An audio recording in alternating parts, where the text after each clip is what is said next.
As you know, the Federal Court of Appeal has delivered the decision on applications made by the Chilkoot, as well as the Tsleil-Waututh, Coldwater, and Squamish nations with respect to the Trans Mountain Expansion Project. We welcome today's decision by the court. I think that what's really important about today is to anybody who says that you can't get major projects built in this country, you can. You can if you roll your sleeves up and you work hard and you do it the right way. And this is an affirmation of that. We're obviously pleased with the conclusion of the Federal Court of Appeal on the Trans Mountain project.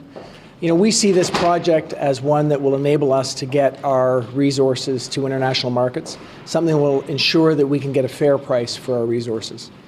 We also know, of course, that this is a project that can deliver significant economic benefit to Alberta, economic benefit to Canadians across the country. And importantly, what we've said is that we're going to take that economic benefit and put it back into the environment. We're going to take it and make sure that we can put that money into green projects that will further our environmental goals. We estimate that up to about $500 million of economic benefit will come from the project and from the proceeds that come to the government. We also know that this project gives us the opportunity to work together with Indigenous peoples.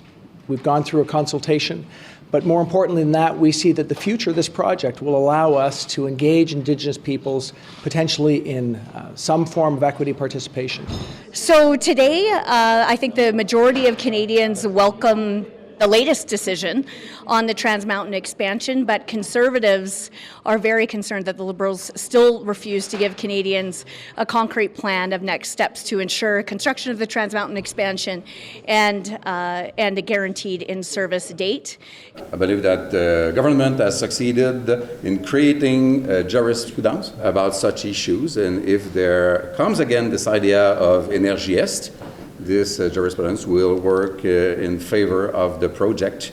This is kind of a preview, like in the theaters, we know what would happen. You mean it'll be like a done deal for Energy East? You won't even have to have a hearing? I'm not sure I would go as far as done deal, but of course, this works strongly in favor of the project because any intervention in front of the tribunals would, ask the same question. They would probably give the same answer.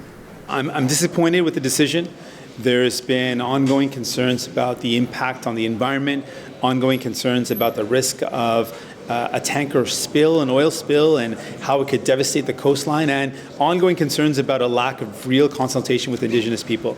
The reality is the government could be spending public dollars in a much more effective way. We could invest in housing. We could invest in building infrastructure. We could invest in more meaningful ways to deliver jobs, make life more affordable, and help Canadians out than putting our public dollars, $15 billion potentially, towards this project.